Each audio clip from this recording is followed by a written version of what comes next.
पार्थाय प्रतिबोधितां भगवता नारायणेन स्वयं व्यासेन ग्रथितां पुराणमुनिना मध्ये महाभारतम् अद्वैतामृतवर्षिणीं भगवतीम् अष्टादशाध्यायिनीम् अम्ब त्वामनुसन्दधामि भगवद्गीते भवद्वेषिणी.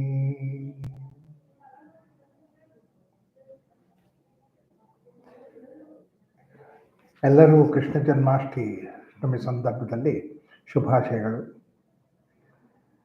ನಾನು ಪರ್ಸನಲಾಗಿ ಬರಬೇಕಾಗಿತ್ತು, ಬರ್ತೀನೋ ಏನೋ ಗೊತ್ತಾಗಿಲ್ಲ. ಬಟ್ ಆದರೆ ನನ್ನ ಹೆಲ್ತ್ ಕಂಡೀಷನ್ ಸರಿ ಇಲ್ಲ, ವಾಯ್ಸ್ ಸರಿ ಇಲ್ಲ. ಅದಕ್ಕೋಸ್ಕರ ನಾನು ರೆಕಾರ್ಡ್ ಮಾಡಿ ಕಳಿಸ್ಬಿಡೋಣ ಅಂತ ಅಂದ್ಕೊಂಡಿದ್ದೀನಿ. ಕ್ಷಮಿಸಬೇಕು. ಆದ್ರೂ ಅಕಸ್ಮಾತ್ ಸರಿ ಆದರೆ ಒಂದು ಫ್ಯೂ ಮಿನಿಟ್ಸ್ಗೋಸ್ಕರ ಬರ್ತೀನಿ. ಮತ್ತು 1 hour ಟಾಕ್ ಕೊಡೋದನ್ನು ತುಂಬಾ ಕಷ್ಟ ಆಗುತ್ತೆ ಅಂತ ಅನ್ನಿಸ್ತಾ ಇತ್ತು. ಸೊ ಅದಕ್ಕೋಸ್ಕರ ಈ ಥರ ರೆಕಾರ್ಡೆಡ್ ಮೆಸೇಜ್ ಕಳಿಸೋಣ ಅಂತ ಅಂದ್ಕೊಂಡಿದ್ದೀನಿ. ಯಾತಕ್ಕೆಂತಂದರೆ, ಮೊದಲನೇದು ಈ ಕೃಷ್ಣ ಜನ್ಮಾಷ್ಟಮಿ ಮತ್ತು ಸೌಮ್ಯ ಮನೇಲಿ ಮಾಡ್ತಾ ಇರುವಂಥದ್ದು ನನಗೆ ಯಾವಾಗಲೂ ದೊಡ್ಡ ಹಬ್ಬ, ಅದರಲ್ಲಿ ಭಾಗವಹಿಸಲೇಬೇಕು ಅಂತ ಅನ್ನಿಸ್ತಾ ಇತ್ತು. ಆದರೆ ಈ ಸರ್ತಿ ಮಾತ್ರ ಅದರ ಪ್ರಾಬ್ಲಮ್ ಬಂದ್ಬಿಟ್ಟಿದೆ. ಕೃಷ್ಣ ಅದರಲ್ಲಿನೂ ಪರ್ಟಿಕ್ಯುಲರ್ಲಿ ನನಗೆ ತುಂಬ ಫೇವರೇಟ್ ಕ್ಯಾರೆಕ್ಟರು. ಅದರಲ್ಲಿ ಭಗವದ್ಗೀತೆ ತುಂಬ ಇಷ್ಟವಾಗಿರುವಂಥ ಒಂದು ಟೆಕ್ಸ್ಟು. ಸಾಧಾರಣವಾಗಿ ಏನಾಗುತ್ತೆ ಅಂತಂದರೆ, ಈ ಕ್ಯಾರೆಕ್ಟರ್ಸು ಕೃಷ್ಣ, ರಾಮ, ಈ ಪರ್ಟಿಕ್ಯುಲರ್ಲಿ ಇವೆರಡು ಮತ್ತು ಅವ್ರ ಜೊತೆಯಲ್ಲಿದ್ದಿರುವಂಥ ಕ್ಯಾರೆಕ್ಟರ್ಸ್ ಎಲ್ಲ ನಾವು directly we connect them to Narayana, Vishnu, Shiva. ಈ ಥರ ಮಾಡಿಬಿಟ್ಟು ಏನು ಮಾಡಿದ್ವಿ ಅಂತಂದರೆ, ಇವನ್ನು ಪೌರಾಣಿಕ ಫಿಗರ್ಸಲ್ಲಿ ತೊಗೊಂಡು ಹೋಗಿದ್ವಿ. ಅರ್ಥ ನಿಜವಾಗಿ ಇತಿಹಾಸದಲ್ಲಿ ಬಂದಿರುವಂಥ ವ್ಯಕ್ತಿಗಳು ಅಂತ ಅನ್ನೋದನ್ನು ನಾವು ಮರೆತು ಬಿಡ್ತೀವಿ. ಆ ಥರ ಮಾಡಿರೋದ್ರಿಂದ ಏನಾಗುತ್ತೆ ಅಂತಂದರೆ, ಒಂದು ಎಷ್ಟೋ ವಿಚಾರಗಳು ಅವರು ಮಾಡಿರುವಂಥದ್ದು, ಎಷ್ಟೋ ವಿಚಾರಗಳು ಅವರು ಹೇಳಿರುವಂಥದ್ದು, ಅವರು ದೇವರು, ಅದಕ್ಕೋಸ್ಕರ ಅವ್ರಿಗೆ ಸಾಧ್ಯ ಆಗುತ್ತೆ, ನಮಗೆ ಸಾಧ್ಯ ಆಗಲ್ಲ ಅನ್ನೋ ರೀತಿಯಲ್ಲಿ ನಾವು ಅವ್ರನ್ನ ದೂರ ಇಟ್ಬಿಡ್ತೀವಿ. ಒಂದು ಎಲ್ಲೋ ಮೇಲ್ಗಡೆ ಇಟ್ಬಿಟ್ಟು ನಾವು ಬರೀ ಪೂಜೆ ಮಾಡಿ ಹೂವು ಹಾಕಿ ಇದು ಮಾಡಿದ್ರೆ ಮಾತ್ರ ಸಾಕು ಅಂತ ಅಂದ್ಕೊಂಡಿರ್ತೀವಿ. ಅವರನ್ನು ನಾವು ಅರ್ಥ ಮಾಡ್ಕೊಂಡು ನಿತ್ಯ ಜೀವನದಲ್ಲಿ ಅದನ್ನು ಅಳವಡಿಸ್ಕೋಬೇಕು ಅನ್ನೋ ವಿಚಾರ ಎಷ್ಟೋ ಜನ ಮರ್ತೋಗ್ತಾರೆ. ಯಾತಕ್ಕಂತಂದರೆ, ಈ ಎರಡೂ ಕ್ಯಾರೆಕ್ಟರ್ಸು ರಾಮ ಮತ್ತು ಕೃಷ್ಣ, ಇದು ನಾಟ್ ಓನ್ಲಿ ದಟ್ ಅವರ ಜೀವನದಲ್ಲಿ ಮಾತ್ರನೇ ಅಲ್ಲ, ಅವ್ರು ಹೇಳಿರೋ ಮಾತುಗಳಲ್ಲಿನೂ ಎಷ್ಟೊಂದು ನಮಗೆ ಒಂದು ಮೆಸೇಜ್ ಸಿಗುತ್ತೆ. ಆ ಮೆಸೇಜ್ ಭಾಳ ಇಂಪಾರ್ಟೆಂಟು. ಅದನ್ನು ನಾವು ಅಳವಡಿಸ್ಕೋಬೇಕು ಅನ್ನೋ ವಿಚಾರ ನಮಗೆ ಬರಬೇಕಾಗಿದೆ. ಅದನ್ನು ಯಾತಕ್ಕೆ ಮತ್ತೆ ನಾರಾಯಣ, ವಿಷ್ಣು ಅನ್ನೋ ಒಂದು ದೃಷ್ಟಿಕೋನದಿಂದ ತಗೊಂಡಿದ್ದಾರೆ ಅಂತಂದರೆ, ಅದಕ್ಕೊಂದು ರೀಸನ್ ಇದೆ. ಅದೇನು ಅಂತಂದರೆ, ನಮ್ಮ ಶಾಸ್ತ್ರದಲ್ಲಿ ಬಂದಿರುವಂಥದ್ದು, ವಿಷ್ಣು ಅನ್ನೋದು, ನಾರಾಯಣ ಅನ್ನೋದು, ಅದು ನಮ್ಮ sustaining force, power, sustaining intelligence ಅಂತ ಏನು ಹೇಳ್ತೀವೋ ಅದರದ್ದು ವಿಚಾರ. ಸೃಷ್ಟಿಯ ಒಂದು ಇಂಟೆಲಿಜೆನ್ಸ್ ಏನಿದೆಯೋ ಅದನ್ನು ಬ್ರಹ್ಮ, ಸಸ್ಟೆನೆನ್ಸು ಮತ್ತು ಸ್ಥಿತಿಯ ಒಂದು ಶಕ್ತಿ ಏನಿದೆಯೋ ಅದನ್ನು ವಿಷ್ಣು, ಅದೇ ರೀತಿ ಸಂಹಾರ ಅಥವಾ ಲಯ ಮಾಡುವಂಥ ಒಂದು ಶಕ್ತಿ ಏನಿದೆಯೋ ಅದು ಮಹಾದೇವ ಅಥವಾ ಶಿವ ಅಂತ ತಗೊಂಡಿದ್ವಿ. ಇದನ್ನು ಈ 3 ಡಿಫ್ರೆಂಟ್ ರೂಪದಲ್ಲಿ ತಗೊಂಡಿದ್ದಾಗ, particularly 2 characters Rama and Krishna ಎರಡು ಬಂದಿರುವಂಥದ್ದು ಹೇಗೆ ಅಂತಂದರೆ, ನಮ್ಮ ಒಂದು ಈ ಸೃಷ್ಟಿಯ ಸಸ್ಟೆನೆನ್ಸ್ಗೆ ಎಷ್ಟೋ ರೀತಿಯಲ್ಲಿ ಹೆಲ್ಪ್ ಆಗೋಕ್ಕೋಸ್ಕರ ಬಂದಿರುವಂಥ ಈ 2 ಶಕ್ತಿಗಳು. ಅದಕ್ಕೋಸ್ಕರ ನಾವು ನಾರಾಯಣ ಅಂತ ತಗೊಂಡಿದ್ವಿ. ಇನ್ಫ್ಯಾಕ್ಟ್ ಅದು ಎರಡೂ ಬಂದ ಮೇಲಿಂದ ಒಂದು ಯುಗದ ಒಂದು ಸೃಷ್ಟಿಯಾಗಿತ್ತು, ಒಂದು ಯುಗದ ಒಂದು ಇರುವಿಕೆ ಆಗಿತ್ತು. ಯಾತಕ್ಕೆ ಅಂತಂದರೆ, ಮುಖ್ಯವಾಗಿ ಈ ಸೃಷ್ಟಿ ಸ್ಥಿತಿನಲ್ಲಿರಬೇಕು ಅನ್ನೋದಕ್ಕೆ ಮುಖ್ಯವಾಗಿರುವಂಥ ಒಂದು ಕಾರಣ ಏನು ಅಂತಂದರೆ ಧರ್ಮ.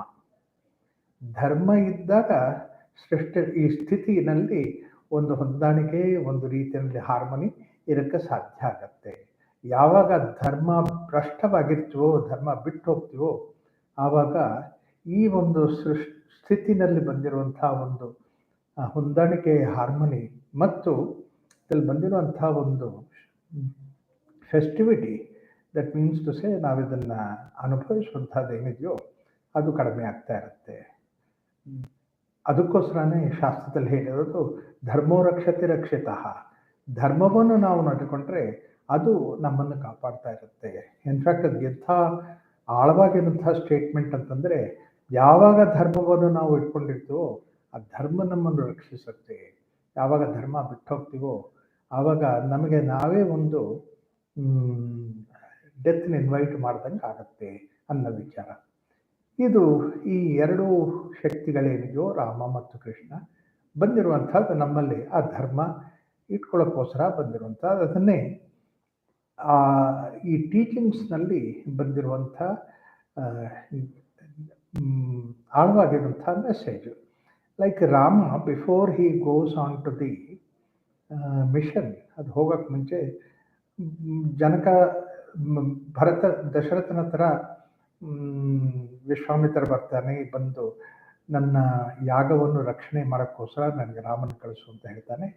ಹೇಳಿದಾಗ ದಶರಥ ಹೇಳೋದು, ರಾಮ ಡಿಪ್ರೆಷನ್ನಲ್ಲಿದ್ದಾನೆ, ಅವನಿಗೆ ಒಂದು ರೀತಿಯಲ್ಲಿ ಆರೋಗ್ಯ ಸರಿ ಇಲ್ಲ, ಅದಕ್ಕೋಸ್ಕರ ಈಗ ಕಳ್ಸೋಕ್ಕಾಗಲ್ಲ, ನಾನು ಬೇಕಾದ್ರೆ ಬರ್ತೀನಿ ಅಂತ.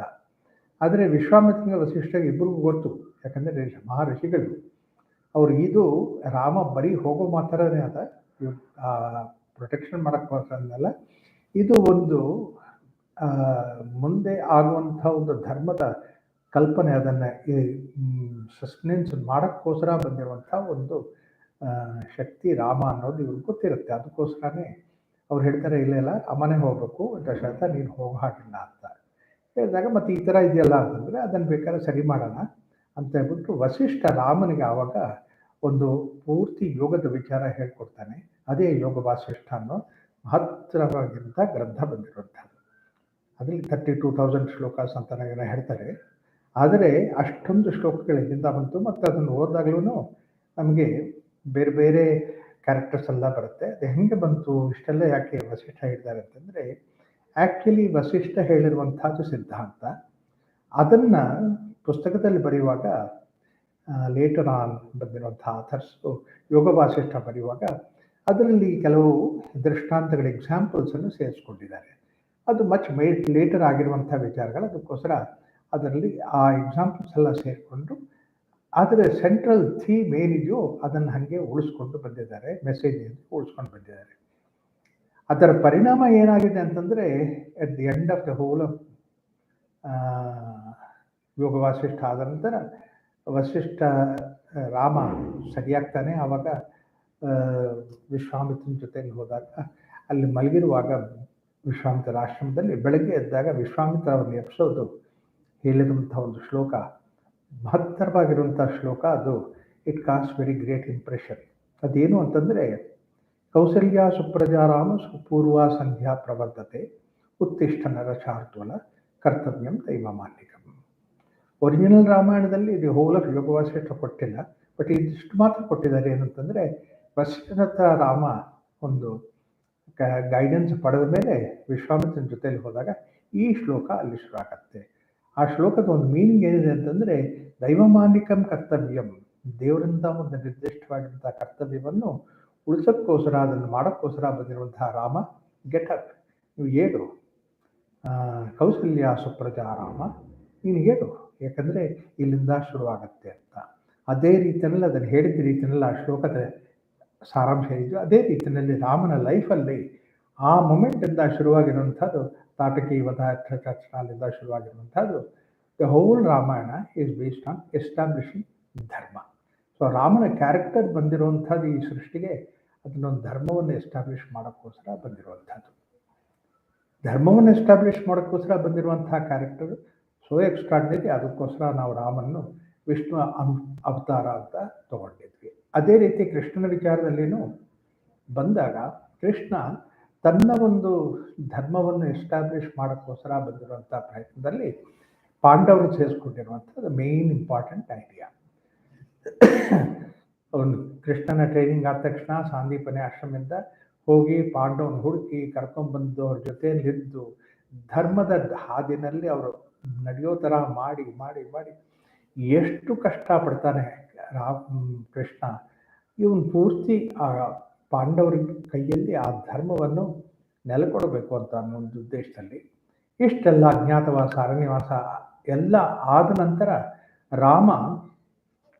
ಕೃಷ್ಣ ಆವಾಗ ಇಷ್ಟೆಲ್ಲ ಮಾಡಿ ಅರ್ಜುನನ್ನು ಹೆಜ್ಜೆ ಹೆಜ್ಜೆಗೂ ಅವನನ್ನೊಂದು ದೊಡ್ಡ ಯೋಧನ ಮಾಡಿ ಒಂದು ಸೇನಾಪತಿ ಥರ ಒಂದು ಟ್ರೈನಿಂಗ್ ಕೊಟ್ಟು ಇಷ್ಟೆಲ್ಲ ಮಾಡಿ ತುಂಬ ಒಳ್ಳೆಯ ಧರ್ಮದ ವಿಚಾರಗಳೆಲ್ಲ ಕೊಟ್ಟು ಎಲ್ಲ ಮಾಡಿದ್ಮೇಲೆ ಇಷ್ಟೆಲ್ಲ ಆಗಿ ಅವನನ್ನು ಸೇನಾಪತಿ ಮಾಡಿ ಯುದ್ಧಕ್ಕೆ ಇಳಿದಾಗ ಬಂದಿರುವಂಥ ಒಂದು ಕಷ್ಟ ಏನು ಅಂತಂದರೆ ಅವನು he got carried over by his own emotions. So ಅದಕ್ಕೋಸ್ಕರ ಅರ್ಜುನ ಹೇಳ್ತಾನೆ ನಾನು ಯುದ್ಧ ಮಾಡಲ್ಲ ಅಂತ. ಅಂದರೆ ಏನಾಯಿತು, ಇಷ್ಟೆಲ್ಲ ಪ್ಲ್ಯಾನ್ ಮಾಡಿ ಇಲ್ಲಿ ತನಕ ತೊಗೊಂಬಂದಿರುವಂಥ ಒಂದು ಕೃಷ್ಣ ಇವಾಗ ಹಾಗೆ ಬಿಡಬೇಕೆ? ಅದಕ್ಕೋಸ್ಕರ ಅವನ ಒಳಗಡೆ ಇರುವಂಥ ದೈವ ಶಕ್ತಿ ಏನಿದೆಯೋ, ದೈವಾಂಶ ಏನಿದೆಯೋ, ದೈವತ್ವ ಏನಿದೆಯೋ ಅದರಿಂದ ಬಂದಿರುವಂಥ ಒಂದು ವಿಚಾರ ಈ ಭಗವದ್ಗೀತಾ. ಅದಕ್ಕೋಸ್ಕರನೇ ಭಗವದ್ಗೀತೆ ನೀವು ಕೇಳಿದಾಗ ಅಲ್ಲಿ ಈ ಸಂಭಾಷಣೆ ನಡೆಯುವಾಗ ಸಂಜಯ ಉವಾಚ, ಧೃತರಾಷ್ಟ್ರ ಉವಾಚ, ಅರ್ಜುನ ಉವಾಚ ಎಲ್ಲದೂ ಅವರವರ ಹೆಸರಿನಲ್ಲಿ ಬರುತ್ತೆ. ಬೇರೆ ಕೃಷ್ಣನ ವಿಚಾರ ಬಂದಾಗ ಶ್ರೀಕೃಷ್ಣ ಉವಾಚ ಅಂತ ಇಲ್ಲಿ ಹೇಳಿಲ್ಲ, ಶ್ರೀ ಭಗವಾನ್ ಉವಾಚ ಅಂತ. ಅದು ಯಾತಕ್ಕೆ ಹೇಳಿದ್ದಾರೆ ಅಂತಂದರೆ ಆ ಮೊಮೆಂಟಲ್ಲಿ Krishna as an individual Krishna ಇಲ್ಲ, ಅದರ ಒಳಗಡೆ ಇರುವಂಥ ಭಗವತ್ ತತ್ವ ಏನಿದೆಯೋ ಅದೇ ಗೈಡ್ ಮಾಡ್ತಾ ಇದೆ. ಆ ರೀತಿಯಲ್ಲಿ ದೈವತ್ವದಲ್ಲಿ ಒಂದಾಗಿರುವಂಥ ಒಂದು ವಿಚಾರ ಬಂದಿರುವಂಥದ್ದು ಭಗವದ್ಗೀತೆ. ಅದು ಭಗವದ್ಗೀತೆ ಏನು ಮಾಡ್ತಾ ಇದೆ ಅದರಿಂದ ಅಂತಂದರೆ ಅರ್ಜುನನಿಗೆ ಈ puts him back to the war field. So that ಆ ವಾರ್ ಯಾತಕ್ಕೆ ಅಂತಂದರೆ ಅಲ್ಲಿ ಅರ್ಜುನ ಅವನು ಹೇಳ್ತಾನೆ ನನ್ನ ಜನ ನಾನು ಸಾಯಿಸ್ಬೇಕಾ ಅಂತ ಇಷ್ಟೆಲ್ಲ ಪ್ರಶ್ನೆ ಕೇಳಿದಾಗ ಅಲ್ಲಿ ತನಕ ಕೃಷ್ಣ ಅರ್ಜುನ ಕರ್ಕೊಂಡ್ಬಂದಿದ್ದು ಧರ್ಮವನ್ನು ಎಸ್ಟಾಬ್ಲಿಷ್ ಮಾಡೋಕ್ಕೋಸ್ಕರ ಕರ್ಕೊಂಡ್ಬಂದಿರ್ತಾನೆ. ಆದರೆ ಆ ಒಂದು ಬೇಸಿಕ್ ಐಡಿಯಾನೇ ಮರೆತುಬಿಟ್ಟು ನನ್ನ ಜನ, ನನ್ನ ರಿಲೇಟಿವ್ಸು, ನಾನು ಇವ್ರನ್ನೆಲ್ಲ ಸಾಯಿಸ್ತಾ ಇರ್ತೀನಿ ಅಂತ ಹೇಳಿಬಿಟ್ಟು ಅರ್ಜುನನ ಒಳಗಡೆ ನಾನು, ನನ್ನತ್ವ, ನನ್ನ ಜನ ಈ ಭಾವನೆ ಬರುತ್ತೆ. ಅದನ್ನು ತೆಗೆದುಹಾಕಿ ಅರ್ಜುನನ್ನು ರೆಗ್ಯುಲರ್ಲಿ ಮತ್ತೆ ಒಂದು ಆ್ಯಕ್ಟಿವಿಟಿಗೆ ಪುಷ್ ಮಾಡೋಕ್ಕೋಸ್ಕರ ಬಂದಿರುವಂಥದ್ದು ಕೃಷ್ಣ. ಅದಕ್ಕೋಸ್ಕರ ಅಕಸ್ಮಾತ್ ಯುದ್ಧ ಮಾಡೋದೇ ಮುಖ್ಯವಾಗಿರುವಂಥ ಉದ್ದೇಶ ಆಗೋದಿದ್ದರೆ, ಅರ್ಜುನ್ ಕೈಲಿ ಯುದ್ಧ ಮಾಡಿಸೋದೇ ಉದ್ದೇಶ ಆಗೋದಿದ್ದರೆ ಈ 700 ಶ್ಲೋಕಗಳು ಹೇಳಬೇಕಾಗಿಲ್ಲ. ಕೃಷ್ಣ ಭಾಳ ಸಿಂಪಲಾಗಿ ಅದನ್ನು ಅಚೀವ್ ಮಾಡ್ಬೋದಾಯಿತು. ಸುಮ್ಮನೆ ಹಿಂಗೆ ಒಂದು ಫಸ್ಟ್ ಚಾಪ್ಟರ್ಲಿ ಅರ್ಜುನ ಹೇಳ್ತಾನೆ ನನಗಿದೆಲ್ಲ ಮಾಡೋಕ್ಕಾಗಲ್ಲ, ಯುದ್ಧ ಮಾಡೋಕ್ಕಾಗಲ್ಲ ಈ ಥರ ಅಂತ ಹೇಳಿದಾಗ ಅವನು ಆಫ್ಟರ್ ಆಲ್ ಕ್ಷತ್ರಿಯವನ್ನು ಉತ್ತೇಜನ ಮಾಡೋದು ಭಾಳ ಸಿಂಪಲ್ಲು. ಕೃಷ್ಣ ಈ ಕೂಡ ಈಸಿಲಿ ಸೆಟ್ ಅರ್ಜುನ ನೋಡು ಇಷ್ಟೆಲ್ಲ ಅನ್ಯಾಯ ಆಗಿದೆ, ದ್ರೌಪದಿಗೆ ಅನ್ಯಾಯ ಆಯಿತು, ನಿಮ್ಮ ಅಣ್ಣ ದೇವರಂಥ ಮನುಷ್ಯ ಅವ್ರಿಗೆ ಎಷ್ಟೆಲ್ಲ ತೊಂದರೆ ಕೊಟ್ಟಿದ್ದಾರೆ, ಅಜ್ಞಾತವಾಸ ಆಯಿತು, ಅರಣ್ಯವಾಸ ಆಯಿತು, ನಿಮ್ಮ ಅಣ್ಣ ಭೀಮ ಎಷ್ಟು ದೊಡ್ಡ ವ್ಯಕ್ತಿ ಅಂಥದ್ದನ್ನು ಅವನ ಕೈಯಲ್ಲಿ ಏನೇನು ಮಾಡಿಸಿದ್ದಾರೆ ಅಂತ ಹೇಳ್ಬಿಟ್ಟು ಇಷ್ಟೆಲ್ಲ ಹೇಳಿ ಅವನ ಒಳಗಡೆ ಒಂದು ಉಕ್ರೋಶವನ್ನು ಉತ್ತೇಜನ ಮಾಡಿ ಆ ಉಕ್ರೋಶದಿಂದ ಆ್ಯಕ್ಚುಲಿ ಕೃಷ್ಣ ಈ ಕೂಡ put back Arjuna into the war field. Arjuna ಯುದ್ಧ ಮಾಡೋಕ್ಕೆ ತರಬೇತಾಯಿತು. ಬಹಳ ಸಿಂಪಲ್ ಅದು. ಅದಕ್ಕೇನು ದೈವಿ ಶಕ್ತಿ ಏನು ಬೇಕಾಗಿಲ್ಲ. ಸುಮ್ಮನೆ ಉಕ್ರೋಶ ಮಾಡ್ಸೋಕ್ಕೆ ಪ್ರಪಂಚ ಬೇಕಾದಷ್ಟು ಆಪರ್ಚುನಿಟೀಸ್ ಅಲ್ಲಿತ್ತು. ಆದರೆ ಕೃಷ್ಣ ಉದ್ದೇಶ ಉಕ್ರೋಶ ಯುದ್ಧ ಮಾಡೋದಲ್ಲ, ಒಳಗಡೆ ಇರುವಂಥ ಒಂದು ಸಮತ್ವ ಸ್ಥಿತಿ, ಯೋಗ ಸ್ಥಿತಿ ಏನಿದೋ ಅದರಿಂದ ಯುದ್ಧಕ್ಕೆ ಇಳಿಬೇಕು ಅಂತ ಹೇಳ್ಬಿಟ್ಟು ಕೃಷ್ಣ ಇಷ್ಟೆಲ್ಲ ಡೀಟೇಲ್ಸ್ ಕೊಟ್ಟಿರುವಂಥದ್ದು ಭಗವದ್ಗೀತೆ 700 ಶ್ಲೋಕಗಳು. ಕಡೆಗೆ ಕೃಷ್ಣ ಹೇಳ್ತಾನೆ ಅರ್ಜುನನಿಗೆ ಇನ್ನೇನು ಬೇಕಾದ್ರೆ ಮಾಡು, ಯಥೇಚ್ಛಿಸ ತಥಾಕುರು ಅಂತಂದರೆ ಒಳಗಡೆ ಅವನ ಸಮತ್ವ ದೃಷ್ಟಿ ಏನಿದೆಯೋ ಅರ್ಜುನನ, ಅದರಿಂದ ಬಂದಿರುವಂಥ ಒಂದು ಕನ್ಕ್ಲೂಷನ್, ಅದರಿಂದ ಬಂದಿರುವಂಥ ಒಂದು ಉತ್ತೇಜನ ಅವನಲ್ಲಿ that as I will fight the war ಅಂತ ಹೇಳಿ ಯಥೇಚ್ಛಿಸ ತಥಾಕುರು ಅಂತ ಹೇಳಿದಾಗ ಫೈನಲಿ ಯುದ್ಧ ಮಾಡೋಕ್ಕೆ ಡಿಸಿಷನ್ ತೊಗೊಂಡಿದ್ದು ಅರ್ಜುನ. ಸೊ ಆ ರೀತಿ ಕೃಷ್ಣ ಅದನ್ನು ಅಚೀವ್ ಮಾಡೋಕ್ಕೋಸ್ಕರ ಈ ಭಗವದ್ಗೀತೆ 700 ಶ್ಲೋಕಾಸ್ ಇದೆ. ಆದರೆ ಒಂದು ಯೂಶಲಿ ಪ್ರಶ್ನೆ ಬರುತ್ತೆ, ಇದು ನಿಜವಾಗಿರುವಂಥ ಕಥೆನಾ ಅಥವಾ ಕಥೆನಾ ಅಂತ ಹೇಳ್ಬಿಟ್ಟು ಎಲ್ಲ ಹೇಳಿದಾಗ ಇದೆಲ್ಲ ಇನ್ಫ್ಯಾಕ್ಟ್ ಕೆಲವು ಪುಸ್ತಕಗಳು ಬರೆದಿದ್ದಾರೆ. ಇದೇನು ಅಂತಂದರೆ ನಮ್ಮ ಒಳಗಡೆ ಇದು ಸತ್ಯ, ಒಳ್ಳೆ ಗುಣ, ಕೆಟ್ಟ ಗುಣ ಎರಡಿದೆ, ಅದರ ಮಧ್ಯದ ಡೈಲಾಗ್ ಭಗವದ್ಗೀತೆ ಅಷ್ಟೇ ಹೊತ್ತು ನಿಜವಾಗಿ ಆಗಿಲ್ಲ ಅಂತ ಹೇಳ್ಬಿಟ್ಟು, ಅಥವಾ ಈ ಮಹಾಭಾರತನೇನು ಆಗಿಲ್ಲ ಅಂತ ಈ ಥರ ಏನೇನೋ ಕಲ್ಪನೆಗಳು ಮಾಡಿದ್ದಾರೆ, ಎಷ್ಟೋ ಜನ ಹೇಳಿದ್ದಾರೆ. ಅದಕ್ಕೆ ಆಸ್ಕಾರ ಇಲ್ಲ. ಯಾಕೆಂತಂದರೆ ಬೇಸಿಕಲಿ ಈ ಒಂದು ಭಗವದ್ಗೀತೆ ವಿಚಾರಗಳು ಏನಿದೆಯೋ ಇವಾಗ actually archaeologically people are finding. Kurukshetra ಇದೆ, ಯುದ್ಧ ಭೂಮಿ ಇದೆ, ಮತ್ತು ಹಲವಾರು ಮಹಾಭಾರತದಲ್ಲಿ ಬಂದಿರುವಂಥ ಒಂದು ಸ್ಥಳಗಳು, ಜನಗಳು, ಇದರದೆಲ್ಲ ಡೀಟೇಲ್ಸ್ ಸಿಗ್ತಾನೆ ಇದೆ. ಇನ್ಕ್ಲೂಡಿಂಗ್ ಈ ನಡುವೆ ನಾನು ಕೇಳಿದ್ದೀನಿ ಅವ್ರದ್ದು ಶಸ್ತ್ರಗಳೆಲ್ಲ ಹೇಗಿತ್ತು ಅಂತ ಬಿಟ್ಟು ಅದು ಎಲ್ಲ ಕೈಗೆ ಸಿಗ್ತಾ ಇದೆ ಅಂತ ಬಿಟ್ಟು. ಅಂದರೆ ಇಷ್ಟು ರಿಯಲ್ ಆಗಿ ನಡೆಯುವಂಥದ್ದು. ಆದರೆ ನಮ್ಮಲ್ಲಿ ಅದೊಂದು ಭಾಳ ಬ್ಯೂಟಿಫುಲ್ ಒಂದು ಐಡಿಯಾ ಏನಿದೆ ಅಂತಂದರೆ, ಯಾರು ನಮಗೆ ಕೆಲವು ಕ್ಯಾರೆಕ್ಟರ್ಸ್ ಇರುತ್ತಲ್ಲ ಹಿಸ್ಟ್ರಿನಲ್ಲಿ, ಅವರು ಹಿಸ್ಟ್ರಿ ಬುಕ್ನಲ್ಲಿ ಹೊರಟೋಗ್ಬಿಟ್ರೆ ನಾವು V miss the guidance from them. ಯಾಕೆಂತಂದರೆ ಅವರ ಮೆಸೇಜು ಎಷ್ಟು ಆಳವಾಗಿರುವಂಥ ಮೆಸೇಜ್ನಲ್ಲೇ ಇಟ್ಬಿಟ್ರೆ ಅವ್ರು ಹೊರಟೋಗ್ತಾರೆ. ಅದಕ್ಕೋಸ್ಕರ ನಮ್ಮಲ್ಲಿದು ಇತಿಹಾಸ ಅಂತಂದರೆ ಯಾವುದು ಹಿಸ್ಟ್ರಿ ನಡೆದಿರುವಂಥದ್ದು, ಅದನ್ನು ಇತಿಹಾಸ ಪುರಾಣ ಅಂತಂದರೆ ನಾವು ಅದಕ್ಕೆ ಒಂದು ಫೇಸ್ ಲಿಫ್ಟ್ ಕೊಟ್ಬಿಟ್ಟು ಅದು ಯಾವಾಗಲೂ ನಮಗೆ ಗೈಡ್ ಮಾಡುವಂಥ ರೀತಿಯಲ್ಲಿ ಅದನ್ನು ತೊಗೊಳ್ತೀವಿ. ಅಂದರೆ ಭಗವದ್ಗೀತೆ ಆವಾಗ 5000 years ago ಮಹಾಭಾರತ ವಾರದಲ್ಲಿ ಅದನ್ನು ಅರ್ಜುನಿಗೆ ಒಂದು ಗೈಡೆನ್ಸ್ ಸಿಕ್ಕಿರುವಂಥದ್ದು, ಅದು ಇವತ್ತಿಗೂ ನಮಗೆ ಗೈಡೆನ್ಸ್ ಅದರಿಂದ ಸಿಗುತ್ತೆ. ಇಷ್ಟೇ ಅಲ್ಲ, ಇನ್ನೊಂದು 10,000 ವರ್ಷ ಆದ್ರೂ ಭಗವದ್ಗೀತೆಯಿಂದ ಜನ ಒಂದು ಗೈಡೆನ್ಸ್ ಪಡೆಯೋಕ್ಕೆ ಸಾಧ್ಯ ಆಗತ್ತೆ. ಅದಕ್ಕೋಸ್ಕರ ಈ ಒಂದು ಕ್ಯಾರೆಕ್ಟರ್ ಆಗಲಿ, ಕೃಷ್ಣ ಆಗಲಿ, ಭಗವದ್ಗೀತೆ ಆಗಲಿ, ಮಹಾಭಾರತವಾಗಲಿ, ಅದನ್ನು ನಾವು ever lasting, ever existing kind of knowledge ಅಂತ ನಾವು ತಗೋಬೇಕಾಗತ್ತೆ. ಮತ್ತು ಇನ್ನೊಂದು, ಯುದ್ಧಭೂಮಿಯಲ್ಲಿ 700 ಶ್ಲೋಕ ಹೇಳುವಷ್ಟು, ಕೇಳಿಸ್ಕೊಳ್ಳುವಷ್ಟು ತಾಳ್ಮೆ ಇತ್ತ, ಟೈಮ್ ಇತ್ತ ನಮಗೆ. 2 ಕಡೆ ಸೈನ್ಯ ನಿಂತ್ಕೊಂಡಿದೆ, ರೆಡಿಯಾಗಿದೆ ಯುದ್ಧ ಮಾಡೋಕ್ಕೆ. ಅಂಥ ಸ್ಥಿತಿನಲ್ಲಿ ಮಾತಾಡ್ತಾ ನಿಂತಿದ್ದಾರೆ. ಅದಕ್ಕೆ ಸಾಧ್ಯ ಆಗತ್ತ ಅಂತಂದರೆ ಅದನ್ನು ಭಾಳ ಸಿಂಪಲಾಗಿ ನಾವು ಊಹಿಸ್ಕೋಬೋದು. ಈ ಯುದ್ಧ ಭೂಮಿಯಲ್ಲಿ ಆಗಿನ ಕಾಲ ಯುದ್ಧದಲ್ಲಿ ಎಲ್ಲ ಆರ್ಮಿ ರೆಡಿಯಾಗಿತ್ತು. ಅದು ಇವತ್ತಿನ ಕಾಲದಲ್ಲ. ಯಾಕಂತಂದರೆ ಇವತ್ತು ಎಲ್ಲ ಛದ್ಮ ಯುದ್ಧ, ಎಲ್ಲ ಬಚ್ಚಿಟ್ಕೊಂಡು ಮಾಡುವಂಥದ್ದು. ಆಗಿನ ಕಾಲದಲ್ಲಿ ಯುದ್ಧ ಆ ಥರ ಅಲ್ಲ. ಯುದ್ಧಕ್ಕೊಂದು ರೂಲ್ಸು, ರೆಗ್ಯುಲೇಷನ್ಸ್, ಅದರ ಪ್ರಕಾರ ನಡೆಯುವಂಥದ್ದು. ಎಲ್ಲ ಆರ್ಮಿ ಎಲ್ಲ ಇರುತ್ತೆ, 2 ಕಡೆ ಆರ್ಮಿ ಸೇರಿರುತ್ತೆ. ಇದ್ದಾಗ ಅವ್ರು ಯುದ್ಧಕ್ಕೆ ಶುರು ಮಾಡ್ತಾರೆ. It is like the way, ಅಲ್ಲಿಂದ ನಮ್ಮಲ್ಲಿ ಹುಟ್ಟಿರುವಂಥದ್ದು ಈ ಚೆಸ್ ಬೋರ್ಡ್. ಲೈಕ್ ಚೆಸ್ ಬೋರ್ಡ್ನಲ್ಲಿ ನಾವೆಲ್ಲ ರೆಡಿಯಾಗಿ ಇಟ್ಬಿಟ್ಟು ಚೆಸ್ ಆಟ ಶುರು ಆಗುತ್ತೆ.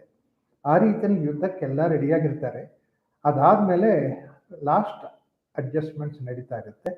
ಅದೆಲ್ಲ ಆಗೋಕ್ಕೆ ಸಾಧಾರಣ ಸಿಂಪಲಾಗಿ ಒಂದು ಗೇಮ್ ತೊಗೊಂಡಿದ್ದಾಗಲೂ 10-15 ನಿಮಿಷ ಪ್ರಿಪರೇಷನ್ಸ್ ಹೋಗ್ತಾ ಇರುತ್ತೆ, ಒಂದು 20 ನಿಮಿಷ ಪ್ರಿಪರೇಷನ್ಸ್ ಹೋಗುತ್ತೆ. ವಾರ್ ಅಂತ ಸಿಚುವೇಷನಲ್ಲಿ, ಯುದ್ಧ ಅಂತ ಸಿಚುವೇಷನ್ಲಿ ಡೆಫಿನೆಟ್ಲಿ ಒಂದು 1/2 hour 1 hour ತೊಗೊಳ್ಳೋವಂಥದ್ದು ಇದ್ದೇ ಇರುತ್ತೆ. ಸೊ ಅದಕ್ಕೋಸ್ಕರ ಎಲ್ಲರೂ ಅಡ್ಜಸ್ಟ್ಮೆಂಟ್ ಆಗ್ತಾ ಇದ್ದಾರೆ. ಆ ಅಡ್ಜಸ್ಟ್ಮೆಂಟ್ ಭಾಗದಲ್ಲಿ ಒಂದು ಭಾಗವಾಗಿ ಕೃಷ್ಣ ಅರ್ಜುನ ಡೈಲಾಗ್ ನಡೆಯುತ್ತೆ. ಈ ಡೈಲಾಗ್ ನಡೆದಿರೋದು it must have taken more than 20-30 minutes, not more than 20-30 minutes. ಆದರೆ whatever that clarification that Krishna gives to Arjuna, ಆ ಒಂದು 20-30 minutes ಅಲ್ಲಿ ಅದನ್ನು ಬರವಣಿಗೆಯಲ್ಲಿ ಬರೆಯುವಾಗ, by the time that he put into the book, giving all the clarifications, it takes almost like 700 shlokas.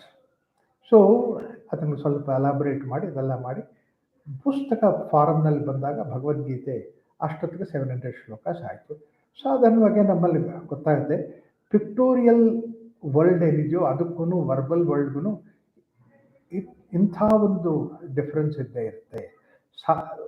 ಸಹಜವಾಗಿ ಇದನ್ನು scientist ನೋಡಿದ್ದಾರೆ. ಯಾರಿಗಾದರೂ ನಿದ್ದೆಯಲ್ಲಿ ಡ್ರೀಮ್ ಬಂದಿರುತ್ತೆ. Dream is a pictorial world. ನಾವು ಡ್ರೀಮ್ ನೋಡಿರ್ತೀವಿ, ಒಂದು ಕನಸು ಕಂಡಿರ್ತೀವಿ.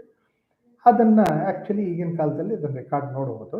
ಒಂದು 3-4 ನಿಮಿಷ ಕನಸು ಬಂದಿರುವಂಥದ್ದು ರ್ಯಾಪಿಡ್ ಐ ಮೂಮೆಂಟ್ ಅಂತ ನೋಡಿಕೊಂಡು ಆಮೇಲೆ ಅವ್ರನ್ನ ಎಬ್ಬಿಸ್ಬಿಟ್ಟು ಇಮಿಡಿಯೇಟ್ಲಿ ತಕ್ಷಣ ಕನಸು ಏನು ಬಿದ್ದಿದೆ ಅಂತ ಹೇಳ್ಬಿಟ್ಟು ಅವ್ರನ್ನ ಕೇಳಿದಾಗ ಅವರು ಅದನ್ನು ಎಕ್ಸ್ಪ್ಲೇನ್ ಮಾಡಿದಾಗ 1 hour ಎಕ್ಸ್ಪ್ಲೇನ್ ಮಾಡ್ತಾರೆ. ಅಂತಂದರೆ what ever happen 5 minutes within ಒಳಗಡೆ ಪಿಕ್ಟೋರಿಯಲ್ಲಿ, ಅದನ್ನು ವರ್ಬಲ್ ಆಗಿ ಹೇಳ್ಬೇಕಾದ್ರೆ ಅದು 1 hour ಆಗುತ್ತೆ. ಸೊ ಈ ರೀತಿಯಲ್ಲಿ what ever the experience that Arjuna had in Warfield, maybe about 15-20 minutes, half an hour, but ಅದನ್ನು ಈ ಪುಸ್ತಕದಲ್ಲಿ ಇರುವಾಗ ಭಗವದ್ಗೀತೆಯಲ್ಲಿ 700 ಶ್ಲೋಕಾಸ್ ಆಯಿತು. ಈ ರೀತಿಯಲ್ಲಿ ನಾವು ನೋಡ್ಬೋದು. ಆದರೆ ಮುಖ್ಯವಾಗಿ ಇರುವಂಥದ್ದು ಏನಂತಂದರೆ ಕಾಂಟೆಂಟು ಎಷ್ಟು ದೊಡ್ಡದು ನಿಜವಾಗ ಆಗಿದೆಯಾ ಅದೆಲ್ಲ ವಿಚಾರ ಬಿಟ್ಬಿಟ್ಟು ಕಾಂಟೆಂಟ್ ನೋಡಿದಾಗ extraordinary wonderful content that you can find in Bhagavad Gita. In fact ಅದರಲ್ಲಿರುವಂಥ ಕಾಂಟೆಂಟು ಹೇಗಿದೆ ಅಂತಂದರೆ ಇಡೀ ಪ್ರಪಂಚದ ಸೃಷ್ಟಿಯಲ್ಲಿ ಬಂದಿರುವಂತಹ ಒಂದು ಲಿಟ್ರೇಚರಲ್ಲಿ ಯಾವ ಲಿಟ್ರೇಚರಲ್ಲಿ ನೀವು ಆ ರೀತಿಯಲ್ಲಿರುವಂತಹ ಕಾಂಟೆಂಟ್ ಇಲ್ಲವೇ ಇಲ್ಲ. ಗೀತೆಗೆ ಈಕ್ವಿವಲೆಂಟ್ ಆಗಿರುವಂಥ ಟೆಕ್ಸ್ಟ್ ಎಲ್ಲ ಮತ್ತು ಗೀತೆಗೆ ಇರುವಂಥ ಒಂದು ಪ್ರಾಧಾನ್ಯತೆ ನಮಗೆ ಯಾವ ಟೆಕ್ಸ್ಟ್ಗೂ ಕೊಡೋಕ್ಕೆ ಸಾಧ್ಯ ಆಗೋದಿಲ್ಲ. ಯಾತಕ್ಕಂತಂದರೆ ಅದನ್ನು ಈ ಗೀತಾಚಾರ್ಯರೇ ಹೇಳ್ತಾರೆ, ಇತಿ ಶ್ರೀಮದ್ ಭಗವದ್ಗೀತಾಸು ಉಪನಿಷತ್ಸು ಬ್ರಹ್ಮವಿದ್ಯಾಯಾಂ ಯೋಗಶಾಸ್ತ್ರೇ ಶ್ರೀಕೃಷ್ಣಾರ್ಜುನ ಸಂವಾದೆ. ಕೃಷ್ಣಾರ್ಜುನ ಸಂವಾದೆ ಫಿಸಿಕಲ್ ಆಗಿ ನಡೆಯುವಂಥದ್ದಲ್ಲಿ ಮತ್ತು ಅಂದ್ರೇನು at a very gross level ನಡೆದಿರುವಂಥದ್ದು. ಆದರೆ ಅದರ ಮೆಸೇಜ್ ಏನಿದೆ ಅಂತಂದರೆ ಉಪನಿಷತ್ ವಿದ್ಯಾ ಬ್ರಹ್ಮವಿದ್ಯಾ ಅದರ ಬಗ್ಗೆ ಬಂದಿರುವಂಥದ್ದು, ಯುದ್ಧ ಭೂಮಿನಲ್ಲಿ ಆಗಿರುವಂಥದ್ದು ಶ್ರೀಕೃಷ್ಣಾರ್ಜುನ ಸಂವಾದೆ ಅಂತ ಹೇಳ್ಬಿಟ್ಟು ನಾವು ಹೇಳಿದಾಗ, ಅಂದರೆ basically from the ordinary human level it goes right up to the Brahmic level, ಮೋಕ್ಷದ ಲೆವೆಲ್ ತನಕ ಹೊರಟೋಗುತ್ತೆ. ಅದಕ್ಕೋಸ್ಕರನೇ ಲಾಸ್ಟ್ ಚಾಪ್ಟರ್ಲಿ ಮೋಕ್ಷ ಸನ್ಯಾಸ ಯೋಗ ಅಂತ ಬಿಟ್ಟು ಹೇಳಿರುವಂಥದ್ದು. ದಟ್ ಮೀನ್ಸ್ ಟು ಸೇ ನಾವು ಏನೇ ವಿಚಾರ ಪ್ರಪಂಚದಲ್ಲಿ ತೊಗೊಂಡಿದ್ರೂ we can look from the angle of spiritual journey. Conflicts ಇದ್ದೇ ಇರುತ್ತೆ ಪ್ರತಿಯೊಂದು ಲೈಫಲ್ಲಿನೂ. ಅದನ್ನೇ ಮತ್ತು ಅದರಿಂದ ನಮಗೆ ದುಃಖ ಅದು ಇದು ವಿಷಾದ ಅನ್ನೋದು ಬರುತ್ತೆ. ಆದರೆ ವಿಷಾದವನ್ನು ನಾವು we can convert it into the ಮೋಕ್ಷ ಸಾಧನ ಅನ್ನೋ ವಿಚಾರ ಈ ಭಗವದ್ಗೀತೆಯಲ್ಲಿ ಬಂದಿರುತ್ತೆ. ಆದರೆ ಇನ್ನೊಂದು ಇಂಪಾರ್ಟೆಂಟ್ ವಿಚಾರ ಏನು ಅಂತಂದರೆ, ಎವ್ರಿಬಡಿ ಈಸ್ ಇಂಟ್ರೆಸ್ಟೆಡ್ ಇನ್ ಮೋಕ್ಷ. ಗುರಿ ಮೋಕ್ಷನೇ ಆಗಿರ್ಬೋದು ಎಲ್ಲರ ಜೀವನದಲ್ಲಿ. ಇದನ್ನೇ ಶ್ರೀ ಅರಬಿಂದೋನು ಹೇಳ್ತಾರೆ. That means to say everybody is going towards the ultimately becoming one Brahman. This is what is our Indian philosophy is. ಆದರೆ the knowledge and yoga and all those things will hasten this progress. ಅದನ್ನು ನಮಗೆ ಈಸಿಯಾಗಿ ಮಾಡುತ್ತೆ. ಆವಾಗ ಏನಾಗುತ್ತೆ ಅಂತಂದರೆ ನಿತ್ಯ ಜೀವನದಲ್ಲದೆ ಮಾಡ್ತಾ ಇರುವಂಥ ಎಲ್ಲ ಆ್ಯಕ್ಟಿವಿಟೀಸ್ನಲ್ಲಿನೂ can we see that the activities can be turned towards spirituality, towards the way that it is a journey towards inner consciousness. ಆ ಕಡೆ ಹೋಗೋ ರೀತಿಯಲ್ಲಿ ನಾವು ಅದನ್ನು ಡೈರೆಕ್ಟ್ ಮಾಡಬಹುದು. ಅದಕ್ಕೆ ಬಂದಿರುವಂಥದ್ದು ಭಗವದ್ಗೀತೆ. ಯೋಗ ಮಾಡ್ತಾ ಇರುವಂಥದ್ದು it is suppose to be in this world, in the outside world. ಆದರೆ ಅದರಿಂದ ನಮಗೆ ಬಂದಿರುವಂಥ ಒಂದು ಬೆನಿಫಿಟ್ ಏನು ಅಂತಂದರೆ you become one with the consciousness. ಅದಕ್ಕೇನು ಬೇರೆ ಯೋಗ ಏನಿಲ್ಲ. ಆದರೆ ಇದು ಎರಡನ್ನೂ ಬ್ಲೆಂಡ್ ಮಾಡಿರುವಂಥದ್ದು ಈ Bhagavad Gita. Every aspect of yoga is covered in Bhagavad Gita. Raja Yoga ಆಗಲಿ, ಕರ್ಮಯೋಗ ಆಗಲಿ, ಜ್ಞಾನಯೋಗ, ಭಕ್ತಿಯೋಗ ಏನು ತಗೊಂಡ್ರೂ ಭಗವದ್ಗೀತೆಯಲ್ಲಿ ಇರುತ್ತೆ. ಅದಕ್ಕೋಸ್ಕರನೇ ಮತ್ತು ಅದರಲ್ಲಿ ಇನ್ನೊಂದೇನು ಅಂತಂದರೆ, ಇದು 4 ಯೋಗಗಳು ನೋಡಿದಾಗ it covers the whole life of an ordinary human being. ಅದಕ್ಕೋಸ್ಕರನೇ Arjuna is nara means common man, and Narayana is somebody who can take him across.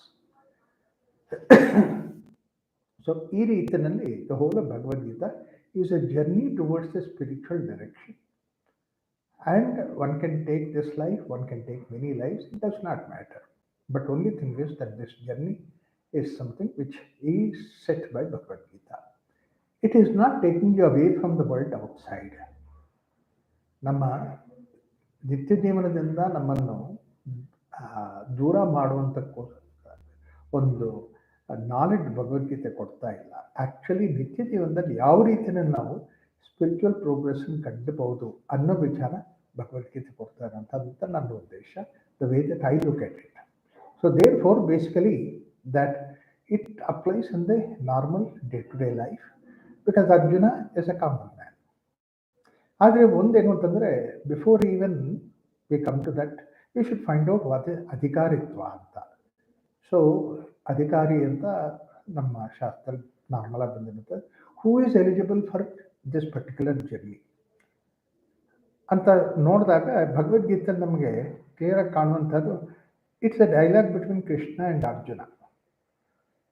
ಆದರೆ it is not a dialogue between Krishna and Duryodhana. ಎಷ್ಟೋ ಅನ್ಸುತ್ತೆ ದಟ್ ಈ ಯುದ್ಧ ಎಲ್ಲ ನಡೀತಾ ಇರುವಂಥದ್ದು ದುರ್ಯೋಧನದಿಂದ ನಡೀತಾ ಇದೆ, ದುರ್ಯೋಧನ ಮಾಡ್ತಾ ಇರೋಂಥ ಪ್ರಯತ್ನದಿಂದ ನಡೀತಾ ಇರುವಂಥದ್ದು.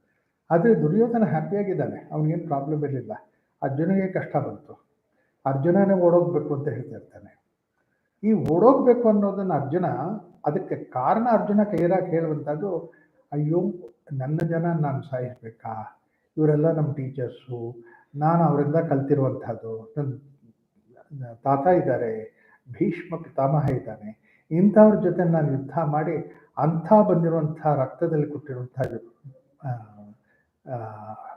ಅನ್ನ ಊಟ ಮಾಡಬೇಕಾ ಅಂತ ಬಿಟ್ಟು ಅರ್ಜುನ ಕೇಳ್ತಾನೆ. ಅಂದ್ರೇನು, ಅವನಲ್ಲಿ ಬಂದಿರುವಂಥದ್ದು it is not because that the war he is afraid of war. ಯುದ್ಧದ ಬಗ್ಗೆ ಅವನಿಗೆ ಯಾವ ರೀತಿಯಲ್ಲಿ ಭಯ ಅನ್ನೋದು ಉಂಟಾಗಿಲ್ಲ. ಅವನು ಯೋಧ ಮಾಡೋದೇ ಯುದ್ಧದಲ್ಲಿ. ಮತ್ತು ಇನ್ನೊಂದು, ನಾನು ಸಾಯ್ತೀನಿ ಅನ್ನೋ ಭಯನೂ ಇರಲಿಲ್ಲ. ಯಾಕಂದರೆ ಆ ಭಯ ಇದ್ದವನು ಫಸ್ಟ್ ಆಫ್ ಆಲ್ ಒಂದು ಕ್ಷತ್ರಿಯ ಆಗಕ್ಕೆ ಸಾಧ್ಯನೇ ಇಲ್ಲ. ಕ್ಷತ್ರಿಯ ಅನ್ನೋದು ಆ ಭಯ ಬಿಟ್ಟು ಹೋಗಿರ್ತಾನೆ. ಸೊ ಆದರೆ ದುರ್ಯೋಧನದನ್ನು ಹೆಂಗೆ ಅಂಡರ್ಸ್ಟ್ಯಾಂಡ್ ಮಾಡ್ಕೊಳ್ತಾ ಇದ್ದಾನೆ ಅಂತಂದರೆ, ಭೀಷ್ಮ ಅಲ್ಲಿ ಇಬ್ಬರು ಮಾತಾಡ್ತಾ ಇದ್ದಾಗ ಹೇಳ್ತಾನೆ, ದುರ್ಯೋಧನ ಹೇಳ್ತಾನೆ ಭೀಷ್ಮಗೆ, why don't they start the war, ಯಾತಕ್ಕೆ ಇನ್ನೂ ವೆಯ್ಟ್ ಮಾಡ್ತಾ ಇದ್ದಾರೆ ಅಂತಂದರೆ, ಭೀಷ್ಮ ಅವಾಗ ಏನೋ ಡಿಸ್ಕಸ್ ಮಾಡ್ತಾ ಇದ್ದಾರೆ, ಇಲ್ಲಿ ಸ್ವಲ್ಪ ಹೊತ್ತು, ಯಾಕಂದರೆ ನೀನು ಯುದ್ಧ ಇಲ್ಲಿ ತನಕ ತೊಗೊಂಡ್ಬಂದಿದ್ಯಾ, ಅದೇ ನಡೆಯುತ್ತೆ, don't be in a hurry, ಅದಾಗತ್ತೆ ಅಂತ. They must be talking something which is useful, which is wonderful. ಅಂದಾಗ what is there wonderful that they talk about. Arjuna ಹೇಳ್ತಾ ಇದ್ದಾನೆ ಕೃಷ್ಣನ ಹತ್ರ, ಹೆಂಗೆ ಇಲ್ಲಿಂದ ಓಡೋಗ್ಬೇಕು, ಯಾಕಂತಂದರೆ ಅವನಿಗೆ ನಮ್ಮ ಆರ್ಮಿ ನೋಡಿಬಿಟ್ಟು ಭಯ ಆಗಿದೆ. ಇದು ದುರ್ಯೋಧನನ ಉದ್ದೇಶ, ಅವನ ಒಂದು ಕಲ್ಪನೆ. See, look at the way that what is the way that Duryodhana is looking at, what's the way Arjuna is looking at it. ಮತ್ತು ಇನ್ನೊಂದೇನು ಅಂತಂದರೆ, Duryodhana was all the time bad. In fact ಮೊದಲಿಂದನೂ ಕಡೆ ತನಕನೂ ಅವನು bad company, bad activity, bad these things ಎಲ್ಲ ಕೆಟ್ಟದೇ ಮಾಡಿರುವಂಥದ್ದು. ಅರ್ಜುನ ಮೊದಲಿಂದನೂ he was good, trying to do good, everything is good. ಆದರೆ ದುರ್ಯೋಧನಿಗೆ ಬೇಕಾಗಿರಲಿಲ್ಲ, ಅರ್ಜುನನಿಗೆ ಬೇಕಾಗಿತ್ತು. ಅಕಸ್ಮಾತ್ ದುರ್ಯೋಧನಿಗೆ ಪ್ರಶ್ನೆ ಬಂದಿದ್ರೆ, ಯುದ್ಧ ಮಾಡಬೇಕಾ, ನಾವು ಓಡೋಗ್ಬೇಕಾ ಅಂತ ಕೃಷ್ಣನ ಕೇಳಿದ್ದಿದ್ರೆ, then we could understand that because he was bad, therefore he was in trouble. He is asking Krishna. Krishna did not have said the whole of Bhagavad Gita. If Duryodhana asked the question, Krishna could have said, give up bad, give the kingdom to the people which deserve them properly. ಇದಕ್ಕೆ ಮುಂಚೆ ಒಂದು negotiation ಆದಾಗ ಕೃಷ್ಣ ಹೇಳಿದ ದುರ್ಯೋಧನಿಗೆ. But ಆದರೆ ಅದು ಕೃಷ್ಣನಿಗೆ ಹೇಳಿರುವಂಥ ದುರ್ಯೋಧನ ಕಿವಿಗೆ ಬೀಳಲಿಲ್ಲ. Basically that the idea is that it's not the bad who is suffering, it's the good who is suffering. Arjuna has been very honest, very good, very sincere, and he was devoted to his brother. I mean, that means father-like figure. Everything ಇದ್ರೂ ಅವನಿಗೆ ಕಷ್ಟಕ್ಕೆ ಬಂತು, ಸಂಕಟಕ್ಕೆ ಬಂತು. ಯಾತಕ್ಕೆ ಅಂತಂದರೆ, ಇದರಿಂದ ನಮಗೆ conclusion ಮಾಡಬೇಕಾಗಿರುವಂಥದ್ದು,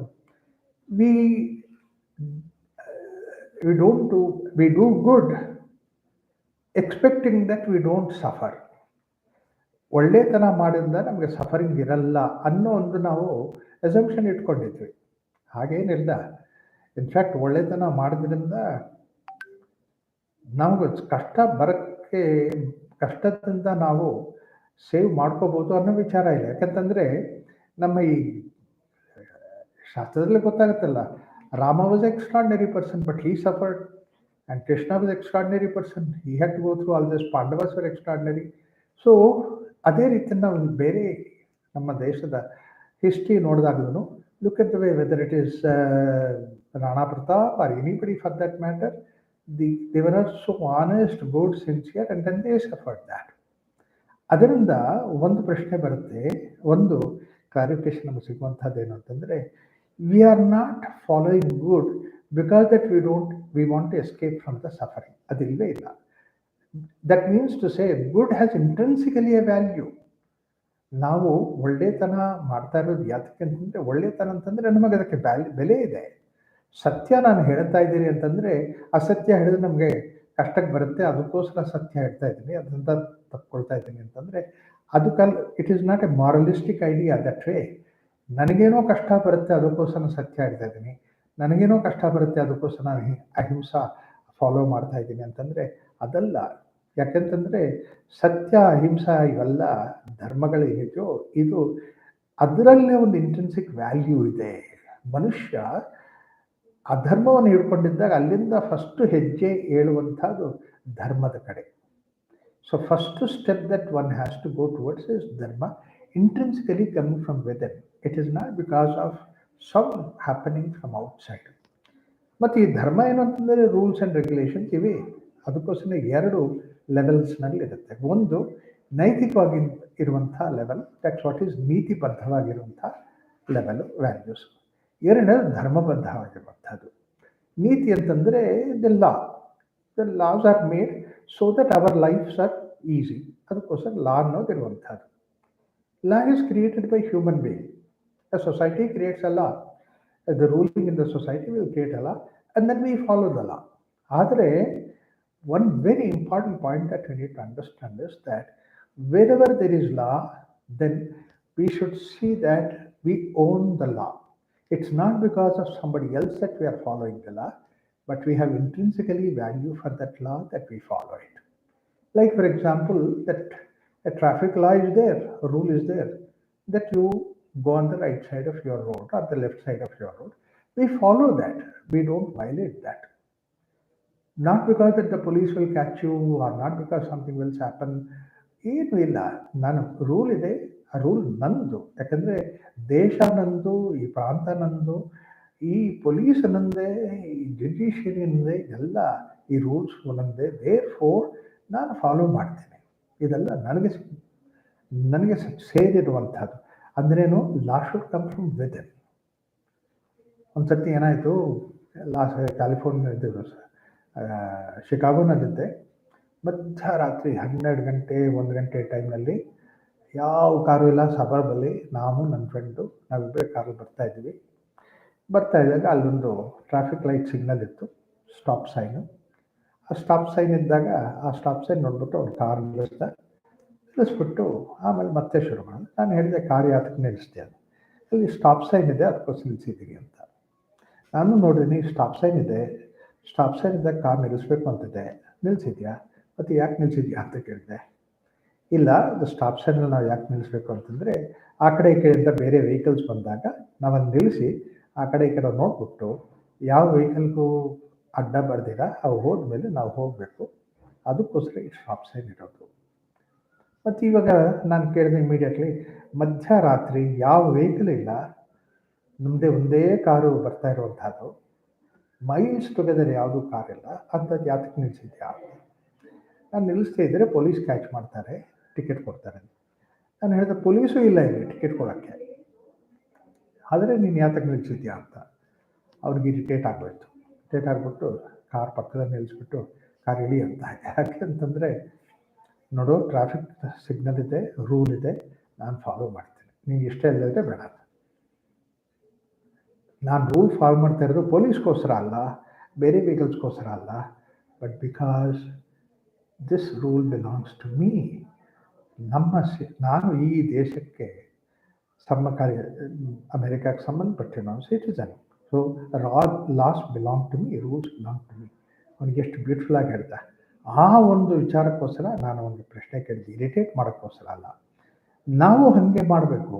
ಏನು ಅಂತಂದರೆ, any rule, any law, it is not because that it will not give me suffering. ಆ ಥರ ಅಲ್ಲ, ಪೊಲೀಸ್ ಕ್ಯಾಚ್ ಮಾಡ್ತಾ ಇರೋದು ಆ ಥರ ಏನಿಲ್ಲ. ಇದು ಲಾ ಇದೆ, so I 100% follow the law. ಇದನ್ನು ನಾವು ಫಸ್ಟ್ ಸಿಂಪಲಾಗಿ ಮಾಡಿದಾಗ ನಾವು ಒಂದು ಹೆಜ್ಜೆ ದುರ್ಯೋಧನಿಂದ ಒಂದು ಹೆಜ್ಜೆ ಅರ್ಜುನ ಕಡೆ ಹೋಗ್ತಾ ಇರುವಂಥದ್ದಾಗುತ್ತೆ. ಆ ರೀತಿ ಮಾಡಿದಾಗ ಭಗವದ್ಗೀತೆಗೆ ಅರ್ಹತೆ ಬರುತ್ತೆ. Arjuna was good and then he needed to teaching, and that is what is Bhagavad Gita. ಈಗ somebody is doing bad and suffering, and then you don't have to teach him Vedanta or anything like that. Simple ಆಗಿ ಒಂದು ಮಾರಲಿಸ್ಟಿಕ್ idea ಕೊಟ್ಬಿಟ್ಟು, ಕೆಟ್ಟದ್ದು ಮಾಡಬೇಡ, suffering ಇರಲ್ಲ, ಒಳ್ಳೇದು ಮಾಡು ಅಂತ ಹೇಳಿದಾಗ ದಟ್ ಈಸ್ ಗುಡ್ ಎನಫ್. ಯಾವನೋ ಸುಳ್ಳು ಹೇಳ್ತಾ ಸಿಕ್ಕಾಕೊಂಡಿದ್ದಾಗ ಸುಳ್ಳು ಹೇಳಬೇಡ, ಸೊ ದಟ್ ನೀನು ಸಿಕ್ಕಾಕೊಳ್ಳಲ್ಲ ಅಂತ ಒಂದು ಸಿಂಪಲಾಗಿ ಹೇಳ್ಬೋದು. ಕಳ್ತನ ಮಾಡಿದ ಸಿಕ್ಕಾಕೊಂಡಿದ್ಯಾ, ಸಂಬಡಿ ಇಸ್ ಬಿಹೈಂಡ್ ಯು, ಮಾಡಬೇಡ ಅಂತ ಹೇಳಿದಾಗ ಸಿಂಪಲ್ ಆಗಿರುತ್ತೆ. So therefore from bad to come to good, all that is required is a simple education. Versus good when suffers, that's what is Arjuna suffering. ಅಲ್ಲಿಂದ ಮುಂದಕ್ಕೆ ಬರಬೇಕಾದ್ರೆ ದಟ್ಸ್ ವಾಟ್ ಈಸ್ ಭಗವದ್ಗೀತಾ. ಇದು ಬಹಳ important ವಿಚಾರ. ಬೇರೆ ಎಲ್ಲ ಮತಗಳಲ್ಲಿ ಬಂದಿರುವಂಥದ್ದು, ರಿಲಿಜನ್ಸ್ ಎಲ್ಲ ಬಂದಿರುವಂಥದ್ದು, ಇಟ್ಸ್ ಅ ಮಾರಲಿಸ್ಟಿಕ್ ಟೀಚಿಂಗ್. 10 ಕಮಾಂಡ್ಮೆಂಟ್ಸ್ ಇದ್ದಾಗ ಡೋಂಟ್ ಡೂ ದಿಸ್ ಅಂತ ಹೇಳ್ಬಿಟ್ಟು ಇದು ಜೀಸಸ್ ಕ್ರೈಸ್ಟ್ ವಿಚಾರಗಳು ಹೇಳಿದ್ದಾರೆ. ಅದೇ ರೀತಿ ಇಸ್ಲಾಮಲ್ಲಿನೂ ಇದು ಮಾಡು, ಅದು ಮಾಡಬೇಡ, ಅಲ್ಲಾನ ಫಾಲೋ ಮಾಡು, ಬೇರೆ ಯಾರು ಫಾಲೋ ಮಾಡಬೇಡ, ಇದೆಲ್ಲ ಒಂದು ಮಾಡು, ಇನ್ನೊಂದು ಮಾಡಬೇಡ, ಕುರು ಮಾ ಕುರು, ಈ ರೀತಿಯಲ್ಲಿ ಬಂದಿರುವಂಥದ್ದು. These are all moralistic stories, moralistic ideas. ಬೇರೆ ಎಲ್ಲ ರಿಲಿಜಿಯಸ್ ಐಡಿಯಾಸ್ ಅಲ್ಲ. It is like the way that the rules that are there on the traffic, the rules that are there in the society outside. These are ನ್ಯಾಯಸಮ್ಮತವಾಗಿರುವಂಥದ್ದು, ನ್ಯಾಯ ಕಟ್ಕೊಂಡಿರುವಂಥದ್ದು. So this is one moralistic level. Whereas what is something which is Bhagavad Gita is not about the moral text. It is more of a dharmic text, it's a spiritual text. So therefore, I always say that where all the other texts stop, Bhagavad Gita begins. All other texts will help you to become good, moral, and committed from within. It's not from outside, from within. This it self is a great journey. ಅದರಿಂದ ಮುಂದಕ್ಕೆ ಹೋಗ್ಬೇಕಾದ್ರೆ ಭಗವದ್ಗೀತೆ ಬೇಕಾಗಿರುವಂಥದ್ದು. ಅಕಸ್ಮಾತ್ ನೀವು ಯೋಚನೆ ಮಾಡಿ, ನಮ್ಮಲ್ಲಿರುವಂಥ rules and regulations ಎಲ್ಲ everything comes from within of every citizen, ಪ್ರತಿಯೊಬ್ಬರ ಒಳಗಡೆಯಿಂದ ಬಂದಿರೋದಿದ್ದರೆ, ದೆನ್ ಎಲ್ಲರೂ ಅದನ್ನು ಯಾರು ಎಂದೂ ಇಲ್ಲದೇ ಇದ್ರೂ ಫಾಲೋ ಮಾಡ್ತಾ ಇದ್ದಾಗಿದ್ದರೆ, ಎಲ್ಲ ಶಿಸ್ತಾಗಿ ಮಾಡ್ತಾಯಿದ್ರೆ, ದೆನ್ ನಮಗೆ ಪೊಲೀಸ್ ಬೇಕಾಗಿಲ್ಲ, ನಮ್ಮ ಕೋರ್ಟ್ ಬೇಕಾಗಿಲ್ಲ, ಜಡ್ಜಸ್ ಬೇಕಾಗಿಲ್ಲ. ಇದೆಲ್ಲ ಓವರ್ಕಮ್ ಮಾಡೋಕ್ಕೆ ನಮಗೆ ಸಹಜವಾಗಿ ಈ ಒಂದು ನೈತಿಕ ಧರ್ಮ ನಮ್ಮ ಒಳಗಡೆಯಿಂದ ಬರಬೇಕಾಗಿದೆ. That's very important. ಮತ್ತು ಇದು ಇದು ಇದು ಇಟ್ ಈಸ್ ನಾಟ್ ಸ್ಟೇಜ್. ನಮ್ಮ ದೇಶ ಆ ಥರ ಇತ್ತು ಒಂದು ಕಾಲದಲ್ಲಿ. There was a time, in fact Macaulay ಅವ್ನು ಲೆಟರ್ ಬರೆದಾಗಲೇ ಅವ್ನು ಬರ್ತಿದ್ದಾನೆ ಅಂತಂದರೆ, ಈ ಸೊಸೈಟಿಯಲ್ಲಿ ಹೇಗೆ ಅಂತಂದರೆ, ಯಾರೂ ಕಳ್ತನ ಮಾಡಲ್ಲ, ಯಾರ ಮನೆಗೂ ಬೀಗ ಹಾಕೊಳ್ಳಲ್ಲ, ಈ ಥರ ಎಲ್ಲ ಹೇಳಿದ್ದಾನೆ. ನನಗೂ ಜ್ಞಾಪಕ ಇದೆ, ನಾವು ಚಿಕ್ಕ ಮಕ್ಕಳಾಗಿದ್ದಾಗ ನಮ್ಮ ಮನೆಯಲ್ಲಿ ಬೀಗದ ಕೈ ಅನ್ನೋದು ಇರಲೇ ಇರಲಿಲ್ಲ. ಎಲ್ಲಿ ಹೋಗ್ಬೇಕಾದ್ರೂ ಬಾಗಿಲು ಹಾಕ್ಬಿಟ್ಟು, ಹತ್ತಿರ ಹಾಕ್ಬಿಟ್ಟು, ಪಕ್ಕದ ಮನೆ ಹೇಳ್ಬಿಟ್ಟು ಹೊರಟೋಗ್ತಾ ಇದ್ವಿ. ಅದು ಸಾಧಾರಣವಾಗಿರುವಂಥದ್ದು. ಸೊ ಎಷ್ಟು ಸಿಂಪಲ್ ಆಗಿತ್ತು ಅಂತಂದರೆ ಜೀವನ. The law was coming from within. Nobody would steal, nobody does anything unless until some few people were there unlawful elements. ಅದನ್ನ ಬಿಟ್ಟರೆ ಸೊಸೈಟಿನೆಲ್ಲ ಆ ಥರ ಇತ್ತು ಒಳಗಡೆ. ಅದೇ ಎಷ್ಟು ಒಳ್ಳೆಯದು, ಎಷ್ಟು ಚೇಂಜ್ ಮಾಡುತ್ತೆ ಅಂಥದ್ದು. There is one more step ahead then that, and that's what is Bhagavad Gita. So Bhagavad Gita is not talking about good and bad, right and wrong, but Bhagavad Gita ideas are something which is beyond the good and bad, beyond the right and wrong, and that's what is dharmic level. So therefore, this is a totally new, different perspective for the mankind to take it to a higher level than just good and bad, right and wrong. Good and bad, right and wrong belong to the intellectual level, but something which is beyond the intellect when we go, and that's what is spiritual level. This is what Bhagavad Gita teaches us. ಈ ರೀತಿ ನೋಡಿದಾಗ ಗೀತೆಯಲ್ಲಿ ನಮಗೆ ಬೇಕಾದಷ್ಟು information ಸಿಗುತ್ತೆ. ಆದರೆ ಆ ದೃಷ್ಟಿಯಿಂದ ನೋಡಬೇಕು. ಯಾರೋ ಒಬ್ಬ ಬ್ರಿಟಿಷ್ ಆಥರ್ ಹೇಳಿರುವಂಥ, ಅಮೆರಿಕನ್ ಆಥರ್ ಹೇಳಿರುವಂಥದ್ದು, you don't find the moralistic commandments from Bhagavad Gita. Yes, that is very true. Bhagavad Gita is not to give you moralistic commandments, but it is for taking it to a higher level. It's like the way that when some people ಒಂದು simple kindergarten, primary school teaching ಮಾಡಬೇಕಾದ್ರೆ ಅಲ್ಲಿ simple maths ಇರುತ್ತೆ, simple science ಇರುತ್ತೆ, simple ವಿಚಾರಗಳಿರುತ್ತೆ. ಆದರೆ the teacher ಎಂಥವ್ರು ಆಗಿರಬೇಕು ಅಂತಂದರೆ, teacher will be somebody who has become PSc, MSc and MED ಈ ಥರ ಟ್ರೈನಿಂಗ್ ಆಗಿರುವಂಥ ಆಗಬೇಕು. ಅಂದರೆ ಏನು, ಟೀಚರ್ ಯಾವ ಮಟ್ಟದಲ್ಲಿ ಟೀಚಿಂಗ್ ಮಾಡ್ತಾನೋ ಅವನ ಒಳಗಡೆ ನಾಲೆಡ್ಜ್ ಏನು ಅಂತಂದರೆ 10ರಷ್ಟು ಜಾಸ್ತಿ ಇರಬೇಕು. ಆವಾಗಲೇ ಒಂದು 1% ಅಥವಾ 10% of that will go to the student. ಅದೇ ರೀತಿಯಲ್ಲಿ ಜೀವನದಲ್ಲಿ if somebody has to establish the law to the society, that means what should be the level of his growth. ಅವನು ಇದಕ್ಕೆ 100ರಷ್ಟು ಇವನ ಒಳಗಡೆ ಕಮಿಟ್ಮೆಂಟ್ ಇರಬೇಕು. ಅಂದರೆ ನ್ಯಾಯ ಮಾಡೋಕ್ಕೆ ಸೊಸೈಟಿಯಿಂದ ಬರಬೇಕಾದ್ರೆ then there must be people who are guiding that from the point of view of dharma. This is what is Bhagavad Gita. We learn Bhagavad Gita in such a way that ನ್ಯಾಯ ಅನ್ನೋದೊಂದು 10ನೇ step ಆಗಿದ್ರೆ then Bhagavad-gita, which is dharmic text, is almost like 100th step. Once you reach that, then it is easy for you to maintain the law in the society. These are the people who are the guides of the society. ಆ ರೀತಿಯಲ್ಲಿ train ಮಾಡೋಕ್ಕೋಸ್ಕರ ಭಗವದ್ಗೀತೆ ಇರುವಂಥದ್ದು. Particularly in a family, if the parents, they have so much of wisdom, so much of knowledge, then they can guide the students, children. But if not only that, it's ordinary knowledge, but if it is moralistically they are adherent to this dharmic principles, then what must be the children getting? Even 10% if we come to the child, it will be a wonderful message that the child can take it. So ಹಲವಾರು ideas ಕೊಟ್ಟಿರುವಂಥದ್ದಿದೆ. ಅದರಲ್ಲಿ ಮುಖ್ಯವಾಗಿರುವಂಥದ್ದು ಏನು ಅಂತಂದರೆ, ಭಗವದ್ಗೀತೆಯಲ್ಲಿ ಧ್ಯಾನಕ್ಕೆ ಎಷ್ಟು importance ಕೊಟ್ಟಿದ್ದಾರೆ ಅನ್ನೋದಕ್ಕೆ details ಎಲ್ಲ ಕೊಟ್ಟಿರ್ತಾನೆ. ಧ್ಯಾನ ಹೇಗೆ ಮಾಡಬೇಕು ಅನ್ನೋದು. ತತ್ರ ಏಕಾಗ್ರಂ ಮನಃಕೃತ್ವ, ಇದು ಸ್ಥಿರೌ ದೇಶೇ ಪ್ರತಿಷ್ಠಾಪ್ಯ ಸುಖಮಾಸನಮಸ್ಥಿತಃ ನಾಚ್ಯುತಂ ನಾತಿನೀಚಂ ಚೈಲಾಜಿನ ಕುಶೋತ್ತರಂ. ಯಾವ ರೀತಿಯಲ್ಲಿ ಕೂತ್ಕೋಬೇಕು, ಯಾವ ರೀತಿಯಲ್ಲಿ ಇರಬೇಕು. ಯುಕ್ತ ಆಹಾರ ವಿಹಾರಸ್ಯ ಯುಕ್ತ ಚೇಷ್ಟಸ್ಯ ಕರ್ಮಸು ಯುಕ್ತ ಸ್ವಪ್ನಾವಬೋಧಸ್ಯ. ನಾವು ಆಹಾರ ತಗೊಳ್ಳೋದ್ರಾಗಲಿ ವಿಹಾರದಲ್ಲಾಗಲಿ, we should see it we follow that particular ಯುಕ್ತ, ಯೋಗಯುಕ್ತ. ದಟ್ ಮೀನ್ಸ್ ಟು ಸೇ ನಮಗೆ ಹಿತವಾಗಿರುವಂಥದ್ದು, ಮಿತವಾಗಿರುವಂಥ ರೀತಿಯಲ್ಲಿ ನಾವು ಇರಬೇಕು ಅನ್ನೋ ವಿಚಾರ ಹೇಳ್ತಾ ಇರ್ತಾನೆ. ಇದು ಭಗವದ್ಗೀತೆಯಲ್ಲಿ ಹೇಳಿರುವಂಥದ್ದು. ಇದೆಲ್ಲ ಮಾಡ್ತಾ ಇರೋದಾಗ ಏನಾಗತ್ತೆ ಅಂತಂದರೆ, ನಮ್ಮ ಒಳಗಡೆ ಬಂದಿರುವಂತಹ ಯಾವ ಫೋರ್ಸಸ್ಸು ನಮ್ಮನ್ನು ಎಳೀತಾ ಇರುತ್ತೋ ಆ ಫೋರ್ಸಸ್ಸಿಂದ ನಮ್ಮನ್ನು ಫ್ರೀಡಮ್ ಮಾಡ್ಕೊಳ್ಳೋಕ್ಕೆ ಸಾಧ್ಯ ಆಗುತ್ತೆ. ಲೈಕ್ ಫಾರ್ ಎಕ್ಸಾಂಪಲ್, ಹಿತವಾಗಿ ಯಾತಕ್ಕಿರಲ್ಲ, ನೇಚರ್ಲಿ ಹಿತವಾಗಿದೆ, ನೇಚರೇ ಹಿತವಾಗಿದೆ. Like for example, animals in the forest, they can eat anything, then they have total freedom to eat anything. But then you see, you don't find an obese animal in the nature. ಯಾತಕ್ಕೆ ಅಂತಂದರೆ, just because that food is available, they don't abuse their food. Very simple thing. A tiger kills a animal and eats as much as the hunger permits. ಅದಕ್ಕೆ ಜಾಸ್ತಿ ತಗೊಳಕ್ಕೆ ಹೋಗೋದಿಲ್ಲ. ಬಿಗಿದೆಲ್ಲ ಬೇರೆ animals ತಗೊಳತ್ತೆ. That means ನೇಚರಲ್ಲಿ hunger is equivalent to food, food is equivalent to hunger, not beyond that. ಈ ಸಮತ್ವ ಅನ್ನೋದು ನೇಚರಲ್ಲಿ ಇದ್ದೇ ಇರುವಂಥದ್ದು. ಇದೇನೇ ಕೃಷ್ಣ ಹೇಳಿದ್ರು, ಸಮತ್ವ ಯೋಗ ಉಚ್ಯತೆ. ನಾವು ಅಷ್ಟೇ ಫಾಲೋ ಮಾಡಿದರೆ ಅದನ್ನೇ ಯೋಗ ಯುಕ್ತ ಅಂತ ಹೇಳಿರುವಂಥದ್ದು. ಅದೇ ರೀತಿಯಲ್ಲಿ ಯಾವುದಾದ್ರೂ ವಿಚಾರ ಬೇಕಾಗಿದ್ರು, ಯಾವ ವಿಚಾರ ಬೇಕಾಗಿದ್ರು, as much as that we want, we will just keep it. What is not necessary, we just don't have it. ಸಾಧ್ವಿತಮ್ಮನ ಒಂದು ಬ್ಯೂಟಿಫುಲ್ ಆಗಿ ಹೇಳಿದ್ರು, ಏನಂತಂದರೆ, ಏನನ್ನು ನೀವು ಯೂಸ್ ಮಾಡ್ಕೊಳ್ತೀರೋ, ಏನು ವಿಚಾರ ತೊಗೊಂಡಿರ್ತೀರೋ ನೀವು ಯೂಸ್ ಮಾಡಿ, ತಗೊಳ್ಳಿ. That's very important. You are a master of that. And what you have more than what you use it, you accumulate all those things which you don't use it. You are a watchman for that. She said very beautifully, she said, God sent you an owner. You are God yourself, but you converted yourself into a watchman. Is it not fault on our side that we should have done that? So let us try to see that how we do not abuse the world outside.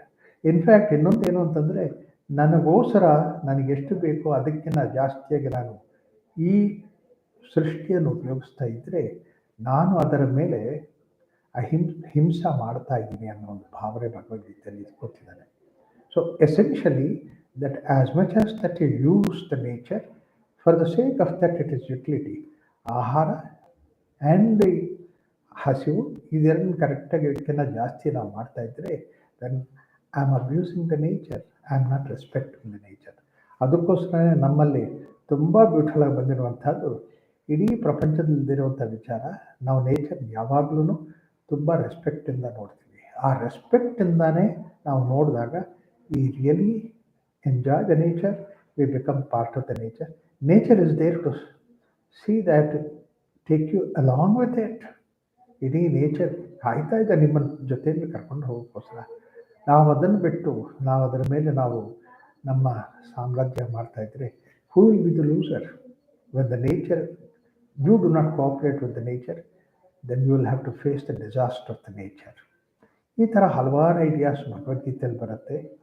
ಇನ್ನೊಂದು ವಿಚಾರ ಏನು ಅಂತಂದರೆ, ನಾವು we think that others are cause for my misery, but that's not the idea.